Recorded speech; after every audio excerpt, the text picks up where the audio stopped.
after I go to the food pantry to pick up enough food to feed my children, I have to go to the bank and send the payment for my Harvard education.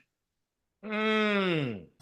Welcome to Impact and Fulfillment with Coach Mike D, where you'll gain practical wisdom and dynamic insight from amazing conversations to live your best life.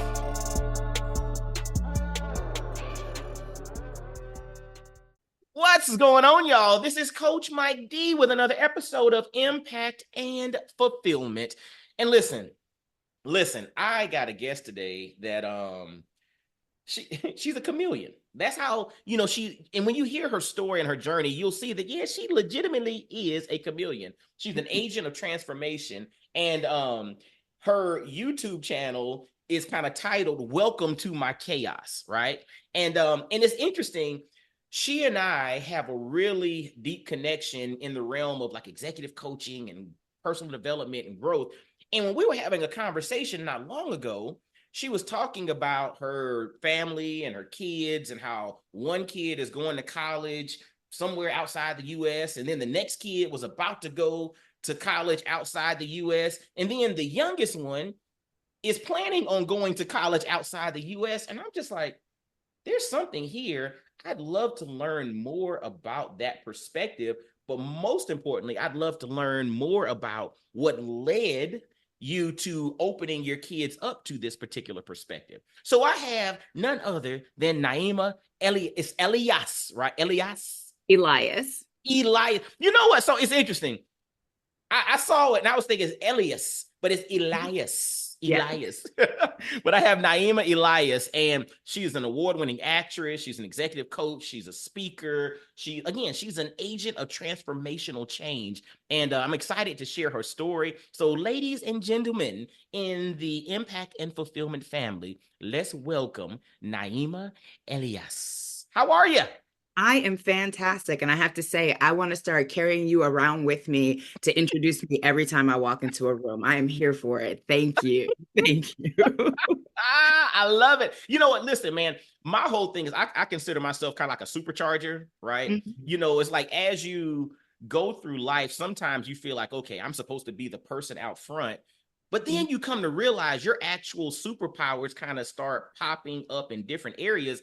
And I come to realize for me, I'm like, like gasoline in somebody's engine. I'm that superpower. I'm the one that's kind of helping to usher that person that's supposed to be there, helping them to have what they need so that they can fully magnify their direction. So that is the eloquent definition of a coach. Come on now. Come on.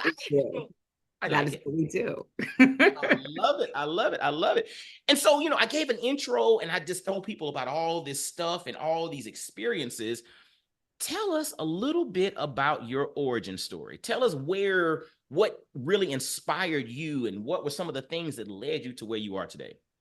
Absolutely. So, Mike, I grew up on the south side of Chicago in a town called Harvey, so just south of the city.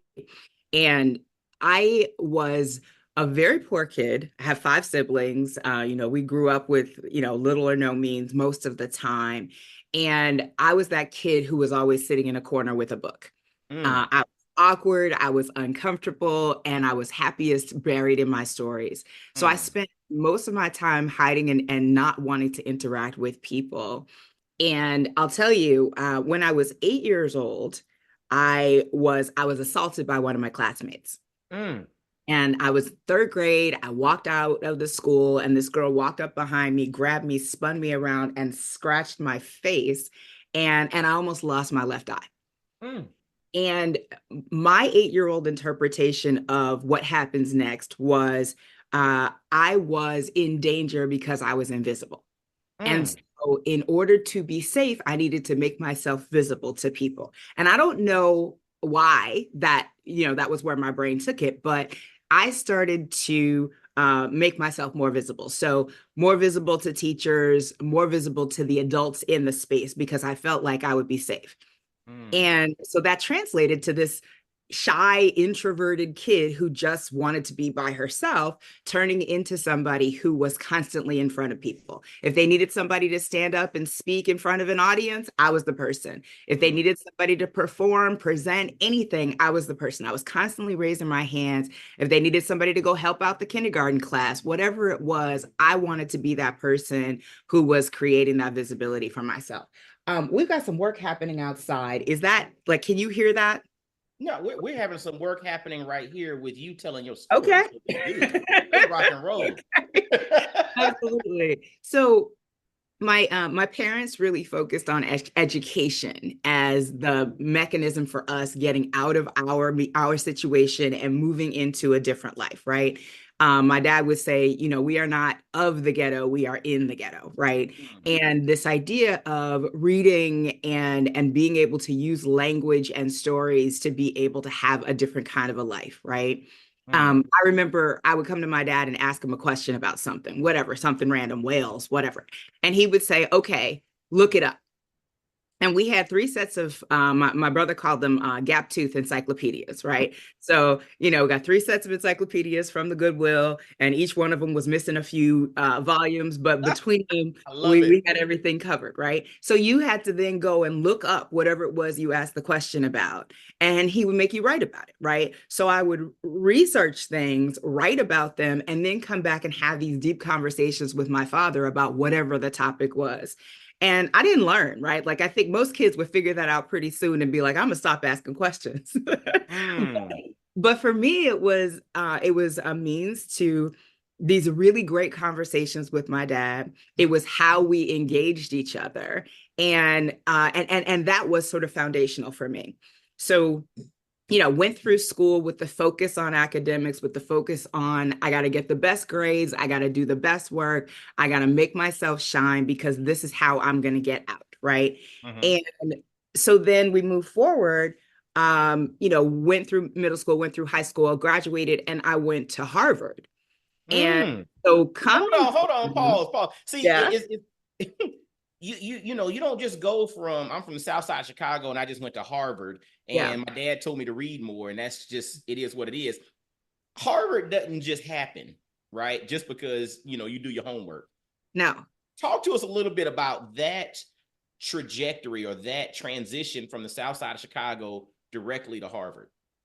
So again, I mean, I made myself very visible. So when it came time for college, I had a lot of, we'll say, sponsors. I had people Okay. who were really intentional about speaking me into the universe, right? Mm-hmm. And so when I did my interview, for example, they have, you know, alumni who are responsible for interviewing people within the communities where they live. Mm-hmm. And, you know, my mom took me to this rich man's house, as far as I was concerned. I don't know if that man was rich or not, but to me, as a 17-year-old, 16-year-old, you know, from Harvey, this Mm-hmm. was one of the nicest houses I'd ever been in my life, right? Mm-hmm. And you know, so I come to this person's house, and I'm, you know, I'm on my best behavior, right? I'm very proper, like sit up straight and make sure that I'm, you know, very clear and doing my best. And you know, I had done a lot of theater. I had, you know, I learned how to present a persona, right?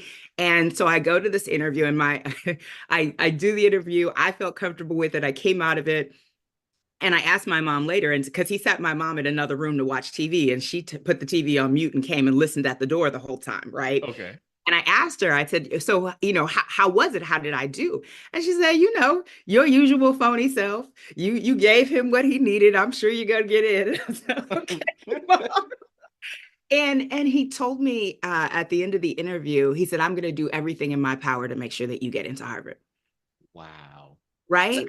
so it's interesting again, like when we mentioned the concept of chameleon, and Hmm. then your mom said your usual phony self, right? Yes.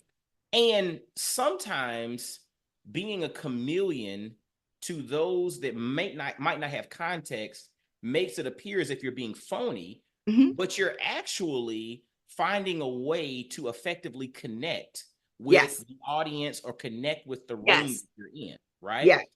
And it's interesting because you talked about like the experience at 8 years old getting assaulted and how that was like a trigger in which Hmm. you realize that I need to now make myself visible because I felt that I was assaulted because I was invisible. Hmm. Now, this action was a catalyst for me now triggering this notion of I will now make myself more visible. It's like the pendulum swung completely.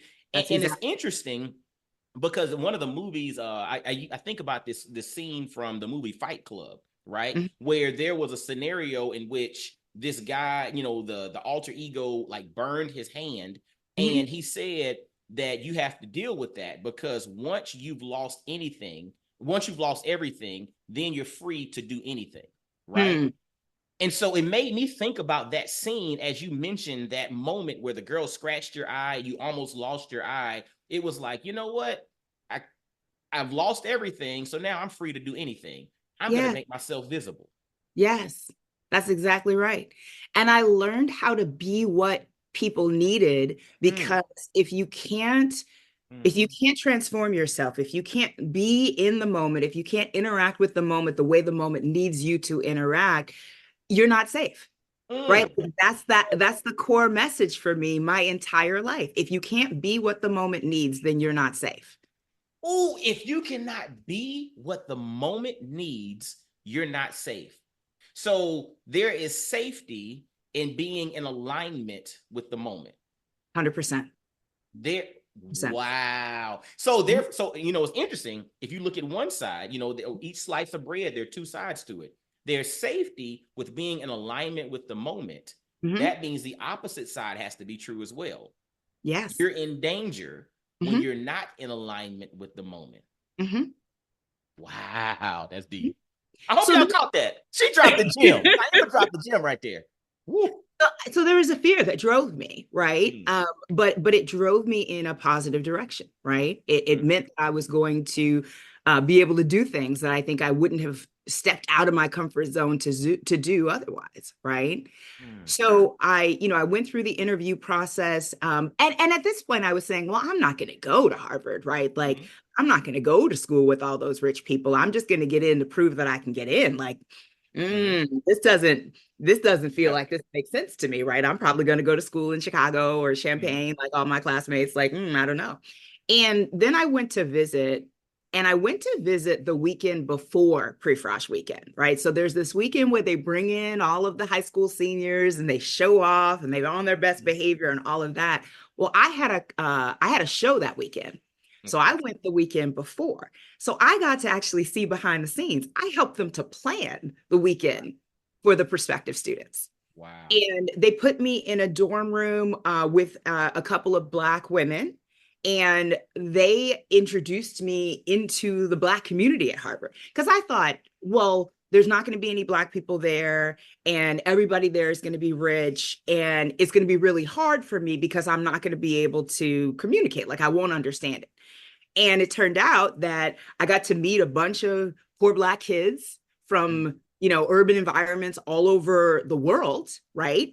And I got to kind of hang out when they weren't presenting, right? When they wow.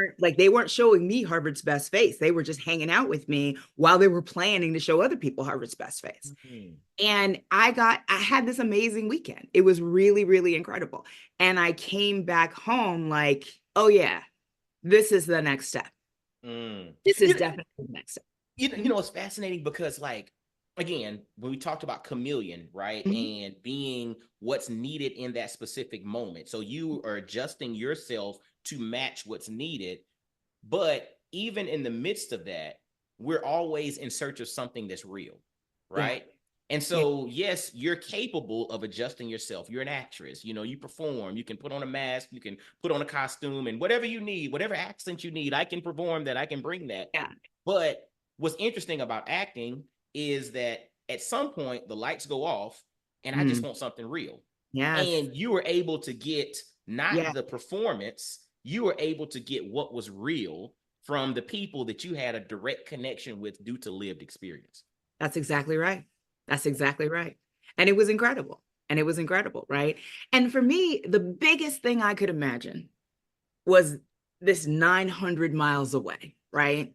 Um, and my mom and I were talking when it was time to make the decision, and at this point it was Harvard or University of Chicago, and we're Mhm. talking, I'm trying to decide, what it's going to be, and I talk about, the learning and the shared experiences with my dad and all that kind of stuff, but I also was an extremely restricted girl child, right? Mhm. I have four brothers, and Mm. my expectation was that I was going to get this right. I was not going to have a teenage pregnancy. Mm. Wasn't going to, end up, in gang culture or in drug culture, any of those kinds of things, right? And they worked really hard to make sure that that wasn't going to be my story. Mhm. So I wasn't allowed to go places. I wasn't allowed to do things. My little brother was my chaperone when I went places. I had a lot of feelings about the restrictions of growing up a girl in the world, right? Mhm. And so when the time came to make a decision, and it was Harvard or University of Chicago, and my mom was like, "Oh, if you go to University of Chicago, all your aunties live around there, and we can come hang out with you in the dorm." And I was like, "Boom, right there. We are going to Harvard. Give me that 900 miles. We are about to figure out something new. Don't know what it is, but this is what it's going to be, right?" And so I went and I got there, and Mike, I got to school and I realized my classmates, you know, went to Spain every summer and had, Christmas and in Paris, and they, toured, Africa, whenever they felt like it. And like they had these stories. One of my best friends was from Ghana, Mm. and he had lived in London, and everybody had these stories that involved a world that was so much bigger than I had Mm. ever imagined. Like I knew the world existed, but I wasn't a part of it, right? Had you traveled outside of Chicago, Illinois, or whatnot So as a kid? there's stories, there are pictures of me in Canada in my mother's backpack Okay. as a very small person, right? Uh-huh. And we went to a family reunion once in Memphis. Okay. And one time I went to Jamaica. Mm-hmm. My grandmother said she would take two of the six of us, maybe there were five of us at the time, and she took me and my older brother. I spent a lot of that trip in the hotel room. Mm-hmm. Right. Because again, like with my grandmother, I was more restricted than I was with my parents, right? Mm-hmm. And I remember being in the hotel room and seeing my cousins out playing on the beach at times where I wasn't allowed to go. And I remember poverty. I remember I was on a budget and I was expected to manage money, and I was maybe 10 years old. And I bought things because I wanted to be able to give money to these very poor people. I was overwhelmed by the poverty that I saw, and I wanted to be able to help. And so when we got to the last day, I didn't have enough money to pay for my final brunch. So I remember getting in trouble for not having enough money to pay for my final brunch. But the driver for that was that I wanted to help every single person who needed my help over the course Mm. of the time that I was there. So that was my one experience sort of traveling afar prior to my college years. Wow. And it's interesting, and I think this will probably be kind of a catalyst for what's to come. But it's interesting how experiences, even if they're remembered or they're subconscious, how they influence the actions and the activities that we take. Like you Yes. mentioned, you were in your mom's backpack, right? Hmm. Going to Canada. You don't have any vivid memories of that, No. but there was something that was planted in who you are, right? Mhm. That ultimately expresses itself, whether it's through you or maybe in the next generation, your children, based off of the experiences they've had, right? The same thing with regard to going to Jamaica. Your grandmother, facilitated you going there. Again, this exposure. There's a statement: exposure leads to expansion, right? Yes. And Yes. and that's the whole point. It's just like these things, whether it makes sense to you now or not, that seed was planted to Yes. open you up to the fact that this thing is bigger than me. And even the whole premise of going to Harvard and seeing the possibilities, this thing is bigger than me, right? That's This is that's right. fascinating. Yeah. Yeah. So I got to travel, right? Mm-hmm. I then, I went to Bermuda a couple of times doing costumes for the Hasty Pudding. Mm-hmm. I traveled all over the US. I toured as a puppeteer the year after I graduated college. Wow. And so with the American Repertory Theater, I toured all over the US and we spent a month in London. And so I've been to like 43 of the states at this point, and Wow. most of that was during the year that I toured. And then we spent this month in London, and it was an incredible experience just, being there. And we were there for a month, so you got to really like dig in and Mhm. play and spend some time, and that was really lovely. And so I had this idea that I really wanted my kids to be able to have this kind of an experience. I wanted them to be able to travel. Well, we jump forward. I have kid one in Boston. I decide to move back home to Chicago to be closer to the family. We have kid two and kid three in Chicago. Very shortly after kid three was born, my company shuts down. No notice, no nothing. It's you have Mhm. 2 hours to clean out your desk. Wow. That. Well, I had just come off maternity leave and I had filed bankruptcy the Mm. week before she was born. So I Wow. was in no position to do anything. Mhm. So we shut down our lives and moved down to Kansas, Wow. and moved in with my in-laws, right? And this was a whole experience for me because now I can't find a job that will pay me, the money that I need to make to be able to support my family. And my brother-in-law at one point grabs me and he was like, "Why are you so unhappy? Like, Mm. why do you hate it here so much?" And I said, "Because after I go to the food pantry to pick up enough food to feed my children, I have to go to the bank and send the payment for my Harvard education. Mm. I still have to write that check every month, even though I'm not making enough money to buy the milk and bread that I need to be able to feed my children." And it was a lot. It was very humbling. So, as you said that, this took me back to when you were 8 years old and you mentioned that you weren't seen. It's Mhm. like fast forward 25 years. Now Mhm. I'm back at this nexus and I'm back at this moment in which, Yeah. yes, I have a Harvard degree. Yes, I've traveled the world. Yes, I've done all of this, but I'm also having to go to the freaking food pantry. Yeah. I'm back to feeling unseen. That's exactly right. That's exactly right. And it was difficult, right? I had gone through my years of being an actress. I had gotten into the like, little fame in Boston. Mhm. I had a stalker. I was visible as visible could be, right? Uh-huh. Um, I had to have stalker training, right? I Uh-huh. went through this whole process. So I knew what it was to be fully visible. And I made the choice that I wanted to have kids and I wanted to kind of fade into the background again, but not being able to care for my family, Mm. not being able to provide, that was really hard for me, right? So moved back to Boston. Now, I've got a value around travel. I want to be able to travel. I want to be able to take my kids places. This is not happening right now, right? So moved back to Boston, was going through a divorce, was going through sort of rebuilding my career. And my mom and I talked, and I said, I need your help. I need, I got to figure some things out, and I need some scaffolding, right? And she said, "Yes, I will help you, but I will not be your husband." Mm. Right. And I said, "Okay, what does that mean?" Right. And she said, "I have too many girlfriends whose daughters have moved back in with them. And my girlfriends are now raising a second family, and there's no end in sight."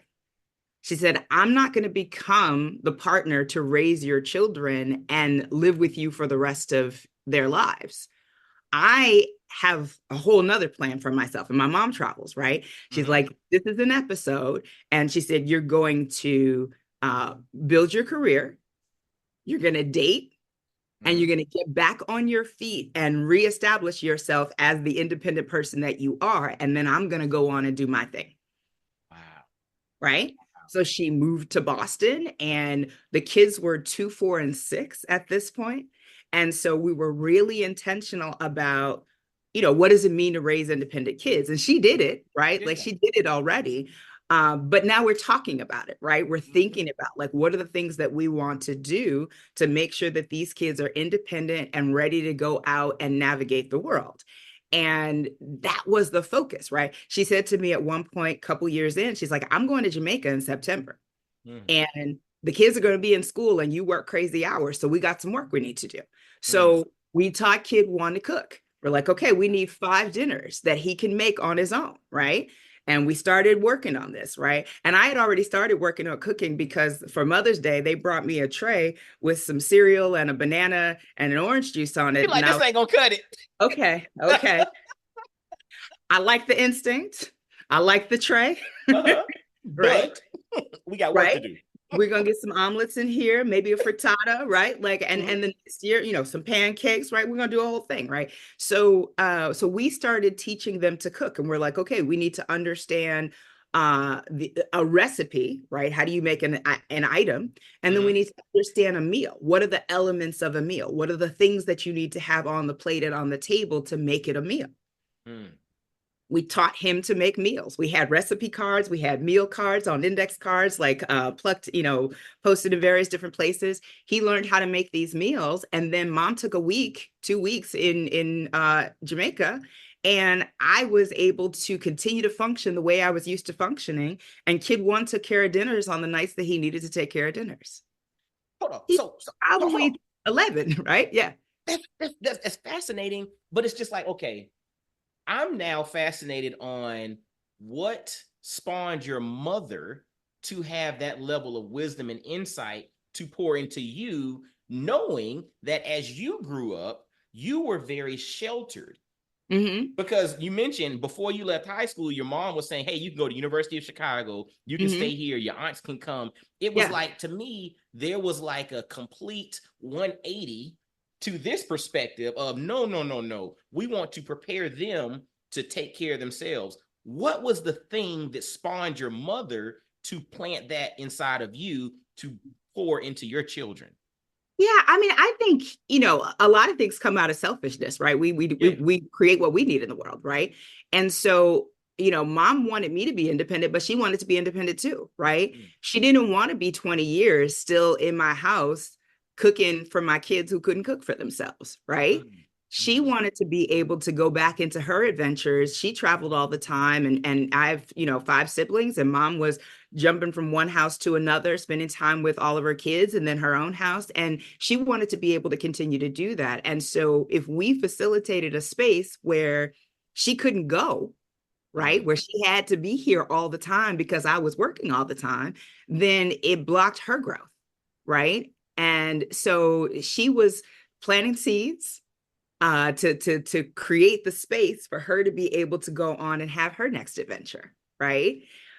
Hold on. Yeah. Yes, you're hitting on something because a lot of times we miss the value of selfish ambition, right? Or we I love make it negative. it. Hmm. And there are some benefits to really understanding who you are and what you need and Yeah. leaning into that. And I think as parents, as grandparents, especially on you all side of the aisle, as far as being women, Hmm. you tend to put everybody's needs, desires, concerns first, Hmm. and you end up suffering.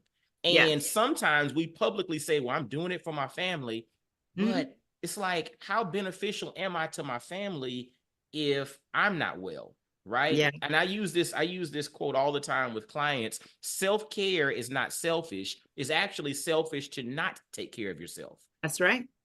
That's right. I'll tell you, Mike, I don't like cleaning bathrooms. Mm. I really don't like cleaning bathrooms. And having 2 boys Ooh. go through potty training back to back because these kids are 2 years apart. I'll tell you what, teaching my kids how to clean a bathroom was a principle. It was important. I did it early. And I was very intentional about it, right? So this is right, me being selfish. I'm like, I don't like cleaning bathrooms, right? And I wasn't really into cooking, right? I didn't really start cooking until my daughter was 3, when we discovered she had a nut allergy Mm. and she couldn't eat the birthday cakes at the parties that she went to. So she would come home and say, Mommy, I couldn't have the birthday cake. And I said, okay, well, let's bake a cake. So that became our tradition. And I learned to love cooking through the experience of doing it with my daughter. Mm, But prior to that, I was very happy to have my mother do the cooking. And then I was very happy to have my children do the cooking and to stay out of it myself. Right. And so I am comfortable with having some selfishness. I told the kids early on, I'm not going to be a martyr. mm, I'm not going to do everything and then wail and moan about how difficult my life is. This is our society. We are mm, going to do this together. We are all a part of this household, and we're going to all contribute to the well being of this household. mm, And so there's no circumstance where mom's doing all the chores. Right. mm, And so immediately, from the moment you can walk, if you can go pick up your toy, you can go put your toy back. Right. And these sort of basic principles about um I would joke with them. I'm like, oh, I gave the servants the day off today. They, mm, oh, mommy, you're so funny. And I'm like, yeah, pick up your toy. mm. you know, It's real. yes, right. And really being intentional about not landing in a space where I'm responsible for doing everything. I'm like, I can't. Mm. I can't and I don't want to. Right. You hit something there. You said, I'm not going to be a martyr. Mm-mm. um and it's interesting that you're saying this, because again, this is part of the spawning of this conversation. It's like when you were sharing some of the things that you were doing, I was like, this is so impactful, and so many people, specifically women, but men in general, need to hear this perspective, because as parents, a lot of times we operate through the lens of fear, right? Mm, Like we think about, we only have 2 more years left, or they're graduating this time. I only have this amount of time, so I have to pack it in, and I got to hold on. yeah. And I'm not going to let them go and be their best. I'm going to follow them wherever they go, and I'm going to hold on and make sure they come back home. And Mm, and it's interesting because I'm a parent of a 13 and an 11-year-old. And I'm mm, not, and again, I'm very much imperfect. I mean, I'm working on this thing every day, but at times you have to push down this fear of losing mm, and really do more of a prioritization on preparing so that mm, they can go and be their best. Because a lot of times those fears that we have, we pour into them, mm. and sometimes they end up blossoming into something bigger than we could ever imagine when That's it comes right. to fear. And we got to be careful as Yeah. parents, pouring our fears and the things that we're concerned about into our kids, because that's a learned behavior for them. Hmm. Hmm. That's exactly right. I am very uncomfortable with dogs. I would go so far, like I had a terror for Mm-hmm, years. I got bitten at one point, just bit my hand all open. It mm-hmm, was terrible, right? And for a whole period of time, I realized I would be walking down the street, and if I saw a dog, I would clench my fists and bring them up to here. mm-hmm, At some point I realized I was doing it, and I'm just like, oh, I've got some PTSD. And then mm-hmm. I have kids, and I'm like, I can't pass my fear of dogs on to them. Right. So I had a friend who had a dog, and I'm just like, yeah, bring your dog over. Like, let's let the kids play with them. Like, let's bring the kids over to your house. And I had to be really conscious of just being neutral. Like, I'm Mm, not kicking it with the dog, but I'm going to be neutral so that they are not learning, my fears. I think also when we raise our kids with the principle of keeping them close, they stay close. They don't go away. They don't go and have adventures. And everybody says, oh, you're sending your kids away, but they're going to come back. And I'm like, maybe mm, not. Right. mm, And we talk about traveling, we talk about being citizens of the world. Right. And so, kind of continuing the story forward, um, I wasn't able to travel in those early years because I was rebuilding my finances, rebuilding my strength and my confidence. And we got to 2020. That was the year, right? My sister also has 3 kids. We booked a 3-week, 7-country tour of Europe. We were about to do it, right? We were excited. And mm, it was 2020. So obviously that trip did not happen, but that was going to be the first crazy whirlwind, trip where they got to see multiple different cultures and have this incredible experience. And it just didn't happen, right? mm, And then not only did that not happen, but for 2 years we were inside, right? And nothing happened. So it was like, it was 2 years before we got to the Cape again, mm, and it was tough. And so then in 22, now it's time to actually leave and go somewhere for the first time. Well, we're in the last summer we're in the summer before kid one's senior year, Mm. right? We're at the very end, right?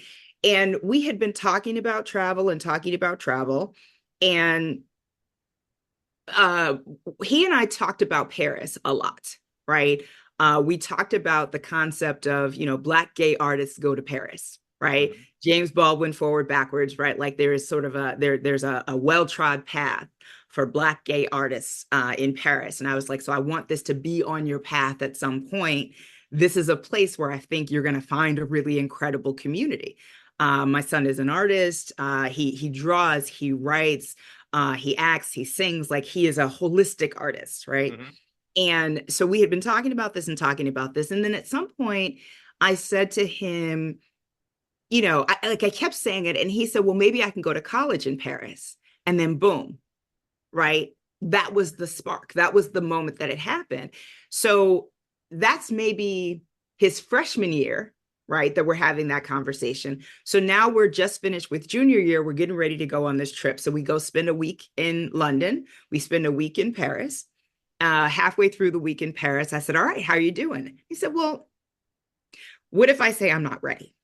I said, well, Mm. what does that mean? And he said, well, I'm listening to you and I'm listening to them and I don't understand what anybody is saying. And I thought I spoke French, but I can't follow. And I don't think I'm ready to say I'm ready to live in French. Mm. And I said, okay, so what does that mean? And he's like, well, what if I went to school in London and I visited Paris? I was like, that sounds great. Let's do it. Right. Mm. And so he got the idea that the goal was to go, and he was trying to figure out how to make it work. And I didn't tell him, okay, well, you got to do it. And I didn't say, okay, well, where else you're going to go? Are you going to go? It was just, what's next? Like, how do you pivot? And at this point, I had started saying to them, you can go to school anywhere you want as long as it's not in the US. And that just happened, right? Like it came out at some point in conversation. And I'm like, I want them to have a global perspective. And I think you can visit places, you can vacation for a week, but that's not the same as truly living in a space, understanding the challenges, understanding the benefits, understanding the culture and the perspectives. Spending 3, 4 years in college, living in a place, it's going to change your whole outlook on life. Mm. You, So, you, mm-hmm, you hit something. I mean, that is such a wise perspective, because a lot of times when we stay in our own bubble, right, mm-hmm, we don't realize how much is out there outside of our bubble, right? mm-hmm, Like people don't even understand the numbers. The United States makes up 5% of the world's population. That means 95% of the people on the planet live outside of the United States. A mm-hmm, lot of people don't venture outside of the United States. We don't understand that there are different languages, different perspectives, different viewpoints, mm-hmm. different economies, different environments, different.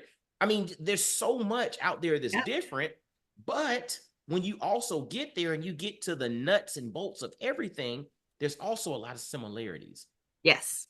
There's that through line there Yes. that a lot of us are still desiring the same things. We Mm-hmm, just might approach it a different way, mm-hmm, right? We're interested in a lot of the same stuff. We just mm-hmm, might listen to it in a different language, right? mm-hmm. Like but it takes that deep dive perspective and the wisdom of a mother to say, I am not forcing you, but I'm kind of forcing you to get out and go Yeah. explore a little bit. Yeah. Yeah. And that experience has been extraordinary. And then at some point when I realized I had been saying it, I was just like, well, what does this mean? Let me look into this, right?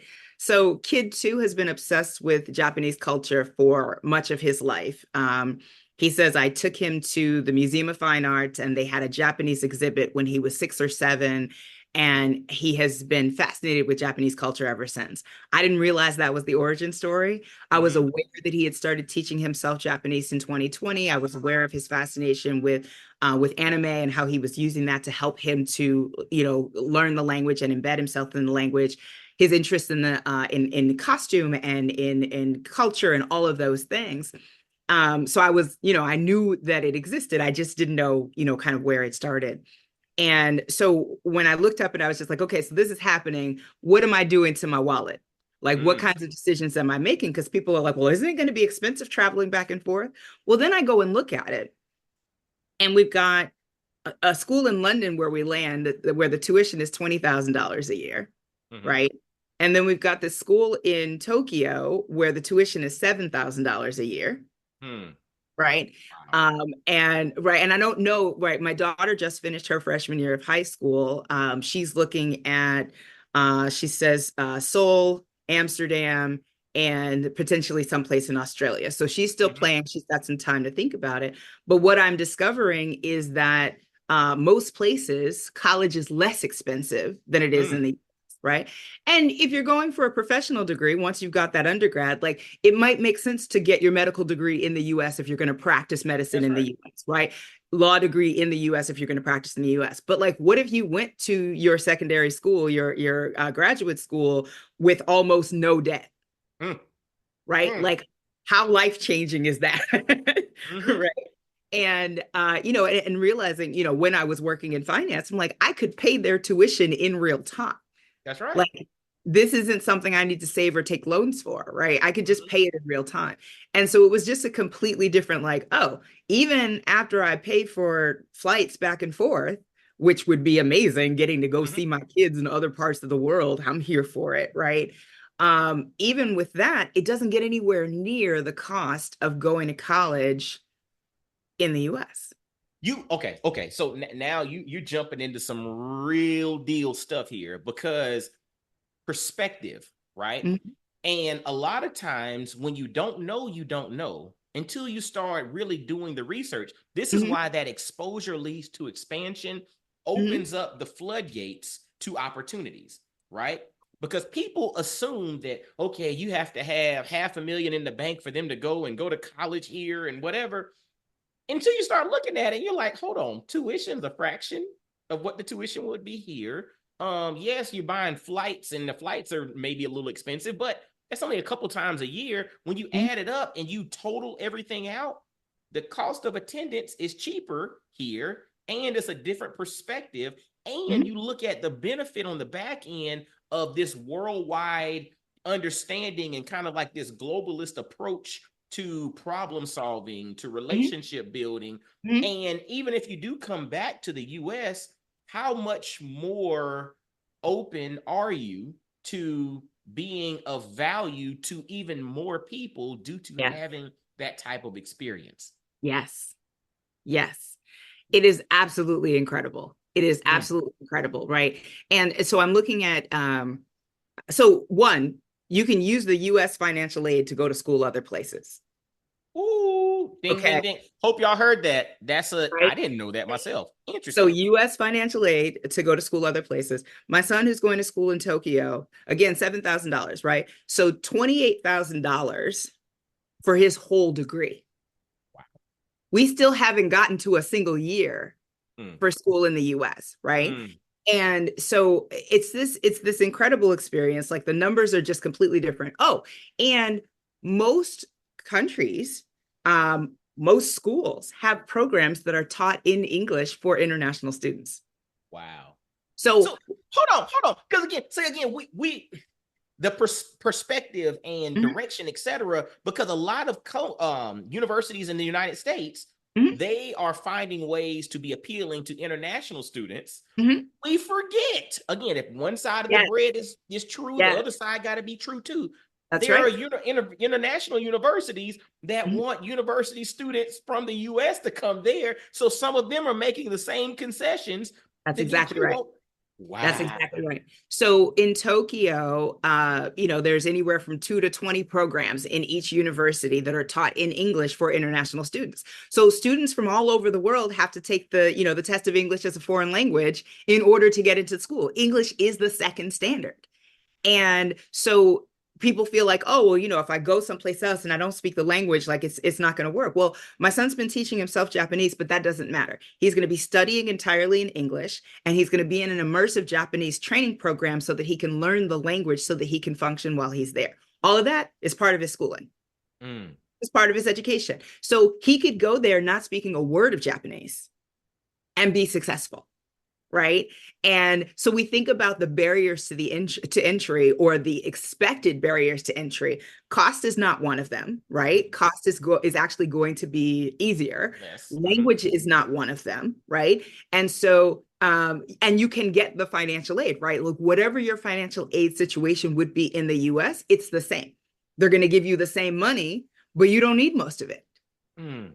right? So my Mm. expected contribution for financial aid is it's like per year is more than what my son's full tuition would be for the whole time he's there, right?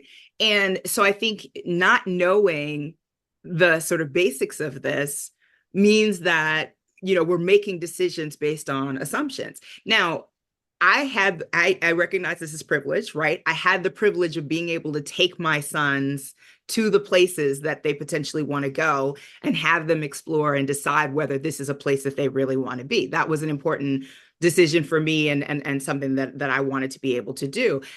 It is hard to say, okay, I'm going to send my kid overseas someplace and I've never been there. So you do have to think about whether you're willing to make that choice or able to go and do a visit and check the places out in order to make that decision. But once you do make the decision, financial aid covers their travel back and forth. It covers their tuition. It covers their room and board, like all of those things, right? And then back to the independence piece of how we were raising them. In England, what we expect in the U.S. for colleges, the dorms with the cafeterias and the meal plans and all of that, that doesn't exist there. So they have Really? no. So they have like a little cafe that's open for about 2 hours for breakfast and for about 2 hours for lunch, and that's it. That you can go and buy stuff if you want to buy stuff. There is no cafeteria that you can go to and just grab dinner. They have to cook. Wow. Right. And so in his pod, there were 7 students who each had a single in this pod. They had a shared bathroom and a shared kitchen. And in their orientation, they talked them through the expectations for maintaining their space. If Mm. there was mold in the bathroom, all of them would be fined. Wow. Right? And they talked them through, here's how you assign responsibilities to make sure that things are done. And you're responsible for keeping your kitchen and your bathroom clean. There's no dorm crew or cleaning staff or anything like that. This is your space. So immediately my son steps into a space where he has to make dinner for himself every night. Now I'm Mm. sure he's having pizza a lot, right? Mm. But when I check in, I'm like, "Are you having something green?" And he's like, "Mom, I'm having kale." I know, right? Mm. I love he's it. he's having the vegetables and that kind of thing. But like that preparation that we did, not knowing that he was going to eat it, he now has to cook and clean for himself and within his dorm space. And so you don't know what the culture is going to be, what the expectations are going to be. But I like to talk to parents who have kids who are younger, because you can start thinking about that early on. And maybe when you take your family vacation, you pop over to the places that they might potentially want to go to school and start to check out other places in the world, and not go to Cancun every year or go to Bermuda every year, right? Like expand to like what are other places in the world that you can potentially visit. I'll tell you, and this is such in alignment with our perspective. Like our goal is we want our kids to touch every continent in the Hmm. world outside of Antarctica. I mean, I know some people want to go there, but I have no desire for Antarctica. But every other continent in the Uh-huh. world before they finish high school, we want them to touch Yeah. and experience and connect with individuals. And it's like this takes it to another level because again, in my mind, we get caught in traditionalism at times, right? It's Hmm. like I went to this university, I'm third generation here, or this person's Hmm. fourth generation here, which there's nothing wrong with that. Right. But what if that's not the right path for your children? Hmm. There's a guy, he has a podcast called Faith Community, and one of the things that he talked about was it's we should leave our kids an inheritance. We shouldn't leave them a vision, right? Hmm. And it's interesting because a lot of times as parents, we want to create the playbook for them to follow, but we Yeah. don't necessarily take the time to realize if that's the playbook that was embedded in them to follow, right? Hmm. And we just say, Hmm. you, because your last name, you do this. And it's just like, but is that the right thing for them? And so it's that's something that's been going in my head because again, as a parent, you want your kids to succeed, but I have to at times pull back and think through the lens of what's best for them and Mhm. create a pathway for that to happen, not Yes. necessarily what I want to happen. Yes. And when we talk about college, I remarried this year, and my Congratulations. husband, thank you. Mm-hmm. And my husband didn't go to college, right? Mm-hmm. And when we talk about college, he sort of presses on that. He's just like, you know what? We need tradesmen. We Mm-hmm. need people who can do the work of keeping this country running, right? Mm-hmm. There's physical work that needs to be done. And I'm like, I absolutely agree with that, right? But I'm not thinking about college as a path to working in an office or like those kinds of things. I think about college as a transition stage. Mm-hmm. This is an opportunity for you to take a half a step out into the world where you still have some scaffolding, right? Mm-hmm. You got a place to stay. You've got some basic responsibilities that are sort of outlined for you. You've got some freedom to make decisions for yourself. You're doing a little bit of cooking on your own. You're doing a little bit of Mm-hmm. cleaning on your own, right? But it's not the full step into living in your own apartment and having to make everything work for yourself, right? You still have some scaffolding. And Mm. this is an opportunity for you to step outside of your parents' perspectives and to be in a world around other people with different perspectives. And whether you go to college down the street or whether you go to college around the world, you're going to be around people who have different experiences. Mm. So, broadening your perspective through the people that you're going to school with and having that step away from your parents making all of the decisions for you. Ooh. That's the benefit for me of going to college. Yes, you're going to learn some things, but are the core classes that I took in college in any way contributing to the Nah, life that I live no, today? not at all. Like, I've got professors that I talk about in my coaching all the time, and I maybe talk about them. And I have one professor that I talk about in my public speaking workshop. I don't know what this class was. I have no idea what I learned from this person. But when I talk about him in terms of speech glitches, right? And like, the crutches that we use when we Mm-hmm. speak. So I have lessons learned from college, but what I learned most was I built relationships and I got some foundation for how to step into the world on my own. And Ooh. that's what I think about, as is the value of the college experience. So if you can do that in a space that's new and different, if you can do that away from the people that you grew up with, right? It's an opportunity to reinvent yourself because nobody remembers that time that you threw up on the playground in second grade, right? you know, Mm. you're starting over and you get to be the person that you have defined yourself as in your heart, but haven't necessarily been able to fully live out because people remember who you were when you were Mm. very small, right? So this is a transition step into adulthood, and I believe all three of my kids are going to be artists. Mm. Okay? My daughter's a fashion designer and she's been designing clothes since she was about 7 and making things, right? And my sons are both artists. They sing, they dance, they draw, right? Like they're all artists in their hearts. And so I would not be surprised if I have, three starving artists who become superstars. I'm calling the superstar into existence, That's right? right. Claim it. Claim it. But I don't see them working in an office and going the corporate route. And they may, right? Mm-hmm. Nobody saw that for me either. And Mm-hmm. so they may choose to do that. But whatever path they choose, they have the foundational skills to be able to make choices. They have the foundational skills to be able to step outside of their comfort zone and do something different. They have the foundational skills to engage people and have interesting, open conversation. They've heard, my husband and I, arguing about, Diana Ross versus Stephanie Mills in The Wiz, right? Mm-hmm. For Mm-hmm. hours at a time, right? And they've heard us, talking about things and really engaging in healthy argument, right? Like to be able to have healthy debate and discuss things and walk away from it, having learned some things, but not feeling like, I tell them, when you come into a discussion, the goal is not to win, the goal is to grow, Mm. Ooh. right?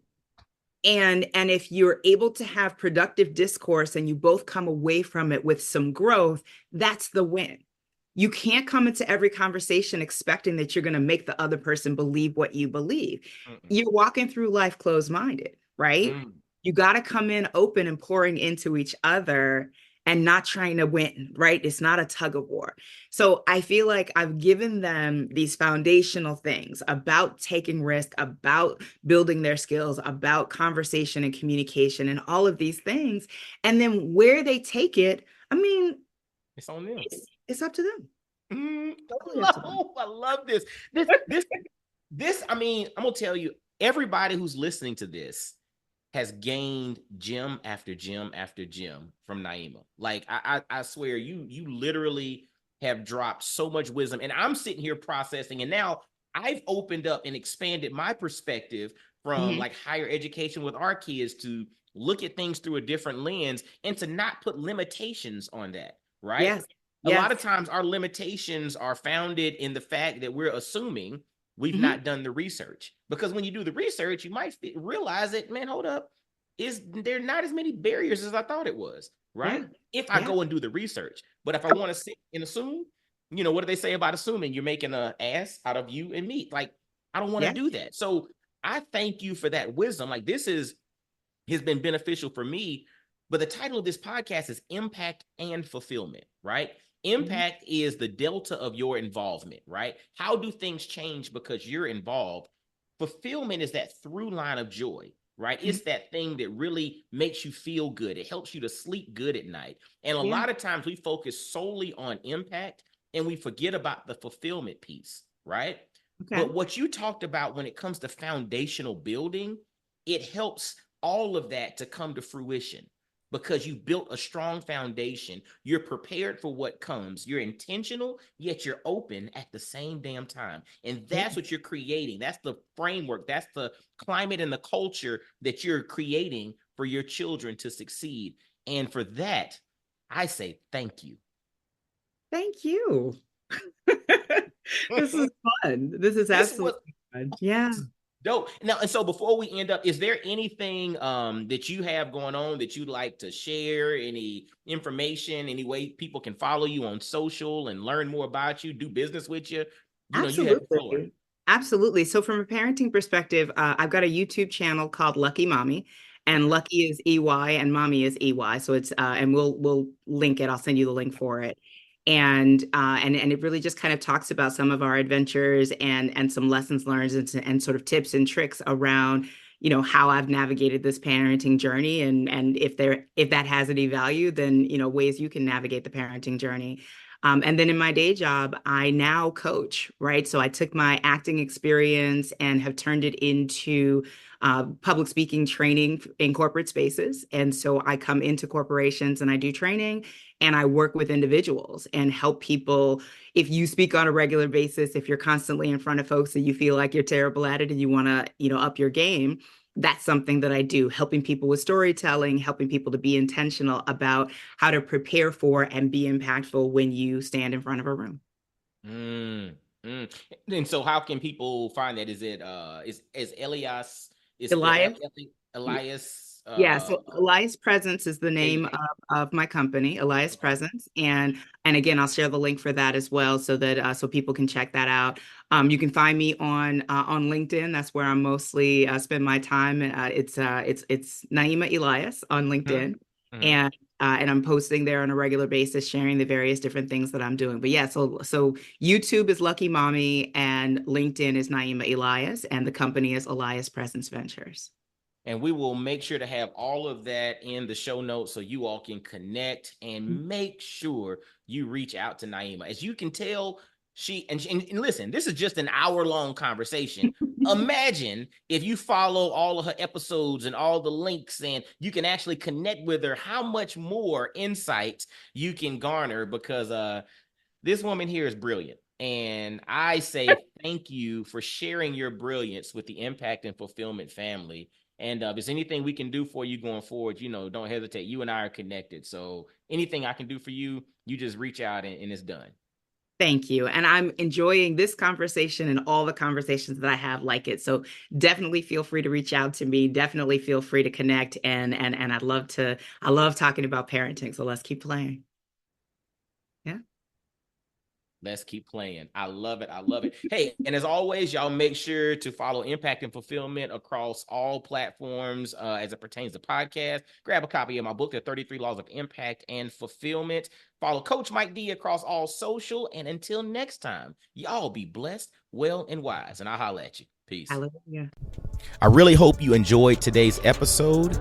Make sure to hit that like button, subscribe, and follow Coach Mike D everywhere on social media. Y'all be blessed, well, and wise.